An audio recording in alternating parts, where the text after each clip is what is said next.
Bwana Mkubwa. Thank you so much, Mr. Speaker. Yeah, I think UPND have exhausted all their 20 minutes, so we should also be at liberty, so that maybe we can educate them on a thing or two which they need to know. Mr. Speaker, I first want to thank His Excellency the President for obeying the Constitution, coming to this House to address the country on our national values and principles. The President he governs by the Constitution. So for someone to rise up and hear and to say the President's speech was empty, I think it's a lack of understanding. Probably you need to be educated more. I wish also to express my disappointment, Mr. Speaker. The leader of government, the leader of opposition in the House, I wish he was here. I heard him very clearly saying that he thinks that Zambia is a cased country. Cased. I can tell you, in the US, if the leader of the Democratic Party, the leader of the opposition, said that the US was cased, he will resign on moral grounds. If you go to the UK, the leader of the Labour Party said that the UK was cased, he would resign on moral ground. But because of lack of morality, I'm sure by tomorrow we shall still see him here. So I challenge him. I mean, why aspire to lead a country which is cased? If you think a country is cased, why? Have you ever seen dogs fighting over okra? So if the country is cased, why are you aspiring to lead it? Just resign on moral ground. And if you cannot stand the heat in the kitchen, you had better leave, go outside. Only strong people should remain in the kitchen. Number two, Mr. Speaker, patriotism, which the President was talking about, is love of one's country. The zeal to defend its interests. By all means, we should distinguish partisanship from patriotism. Partisanship is what happens when you are within your party. But when it comes to the country, we are all united, we are all patriots, we are Zambians. That is what sets us apart.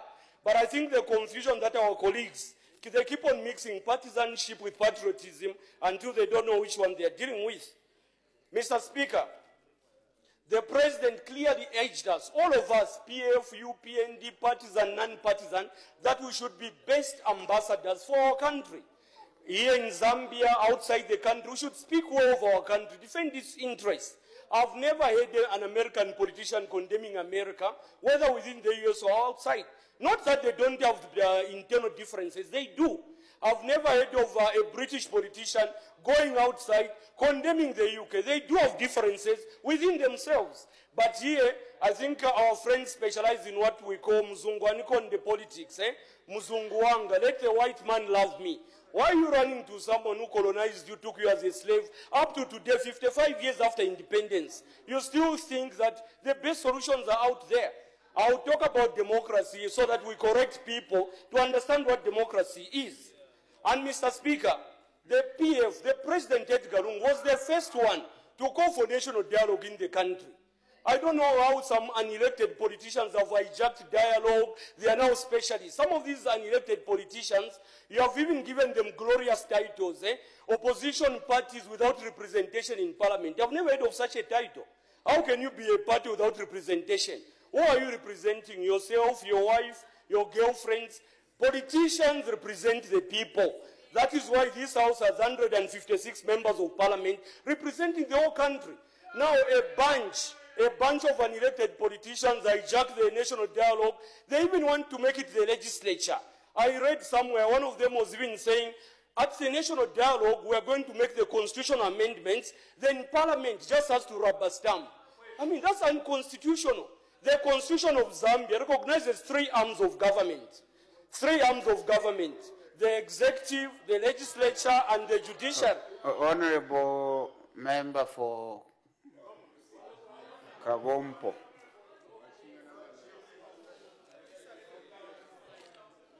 Honorable Member for Kavompo, take your seat. You know, I spoke about time.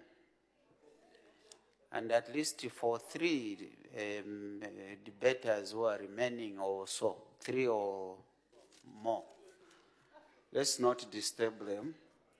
I'm clearly following the honorable member who is on the floor. Surely he's just responding to some of the issues which were raised by the members on the left. And if he goes off the line, I will be able to guide. I will be able to guide. So the honorable member will continue. Thank you for your guidance, Mr. Speaker. Yeah, I was saying President Edgar Lungu and the PF were the first ones to call for national dialogue. We invited our colleagues to the table and all the stakeholders. I mean, you cannot come here to accuse the PF of insulting the church, undermining the church. This is the first government to establish a ministry of national guidance and religious affairs in the history of the country. This is the first ministry. It has always been a desk before, because President Lungu and the PF, we believe that Zambia is a Christian nation, and we believe that Zambia is blessed, unlike our colleagues who think Zambia is cursed, and I don't know what they are fighting for. Mr. Speaker, I'll move very quickly, so that I give others a chance to debate. On democracy and constitutionalism, Mr. Speaker, democracy is the rule of the people. I heard some of my colleagues there saying that, oh, you're hanging on to power. No one is hanging on to power. In a democracy, maybe we need to educate our colleagues. Democracy, according to Abraham Lincoln, is the government of the people, for the people, by the people. If people have confidence in you to be an MP, a president, they'll keep on electing you every time. Go to Botswana. From 1966 up to now, there's only one ruling party, the Botswana Democratic Party. Go to Tanzania next door here, the Chama Chama Pinduzi, from independence, 1960.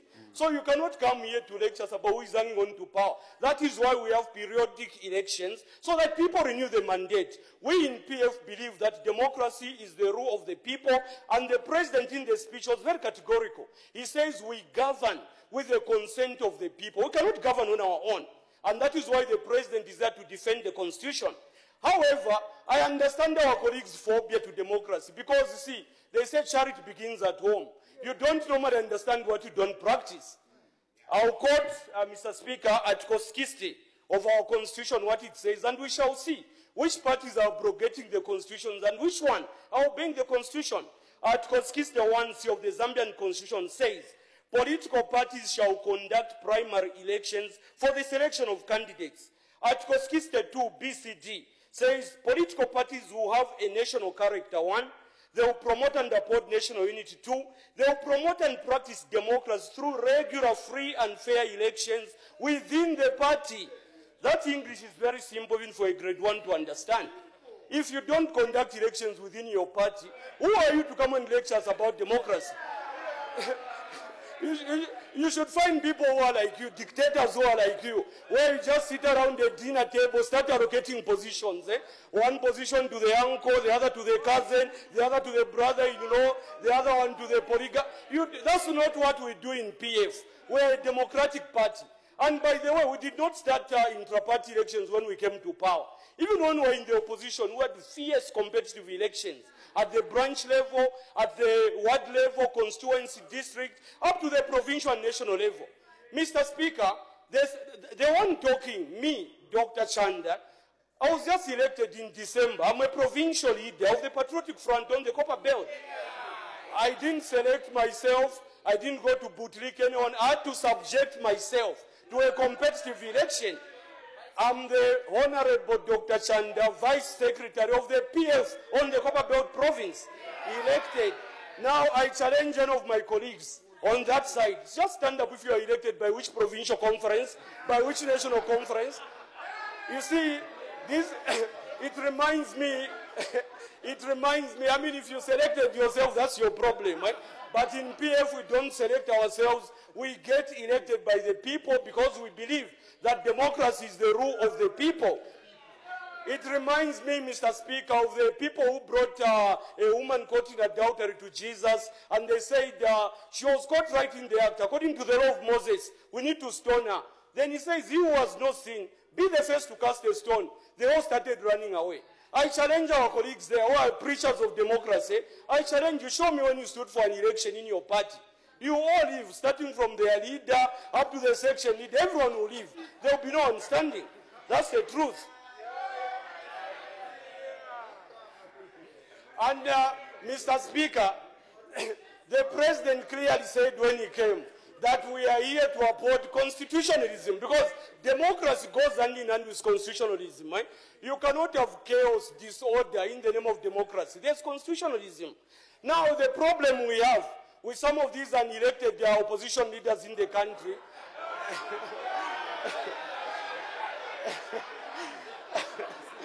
yeah. So, Mr. Speaker, the problem we have with some of these unelected opposition leaders who cannot even win at the ward level, they suffer from what we call foot-in-mouth disease. Eh? Not foot and mouth. Foot and mouth disease is for cows, but foot-in-mouth disease. Every time they talk, their foot is in the mouth. Eh? They are biting themselves. And what do I mean by that? Let me read, Mr. Speaker. The Penal Code, Section 69 of the Penal Code, number 6 of 1965, says, this is about defamation of the president. You should read the law so that you understand the law of the land. So it says, any person who, with intent to bring the president into hatred, ridicule, contempt, publishes any defamatory or insulting matter, whether by writing, print, word of mouth, or in any other manner, is guilty of an offense and is liable on conviction to imprisonment for a period of not exceeding 3 years. This is the Penal Code. So now, when someone stands up, I don't know what breakfast they have, or you just eat okra in the morning, you start writing, insulting the president. When the law visits you, oh, PF is a dictatorship. Read the law. The law is very clear. So we need to educate some of these unelected politicians so that they are not misled. Mr. Speaker, let me conclude by thanking again His Excellency the President. So people, I need to be... Okay, due to popular demand, I need to educate our colleagues. Eh? Democracy, welcome to the democracy class. Eh? Democracy, it comes from the Greek word. Eh? It's made of two words, the demo and the kratos. Demo is the people, kratos is the authority. That is why for us, we say power to the people, because that is who we are. So I urge our colleagues just to challenge them. Look at yourselves in the mirror. Before you look at us trying to remove a speck in our eye, look at that zescopo in your eye. You are not more democratic than us. You should come, we lecture you on democracy, intra-party elections. You are not ready to govern. Mr. Speaker, I wonder, how can you say you're going to govern a country democratically when you can't even govern yourself? You need to govern yourself first. So in the PF as the ruling party, we have set a perfect example. We have said we are having intra-party elections in all 10 provinces across all party structures. So that come 2021, His Excellency President Edgar Lungu will get a huge mandate. Whether you call it hanging on to power, but it's the rule, the authority of the people. Democratos, authority of the people. That is why we work for the people, because people have confidence in us. And lastly, I also wish to talk about electoral violence, political violence. Our party is not violent. We don't believe in violence. The president has been on record. Our party has signed even letters with other opposition parties condemning their violence. Not long ago, we are debating a motion here brought by UPND on electoral violence. And look at what is happening in Ron constituency. Come for elections, those who haven't been to Ron. There's no violence because we're just telling people the message. Go to Bahat, there's no violence because violence did not bring PF in power. It was the message, the confidence of the people. And exactly what we are doing is what is going to keep us in power. So come in November 11th, don't be surprised, April 11th, we are winning in Ron, we are winning in Bahat because people still have confidence in the patriotic front. People have confidence in His Excellency, President Edgar Lungu. Mr. Speaker, with those few words, I thank you.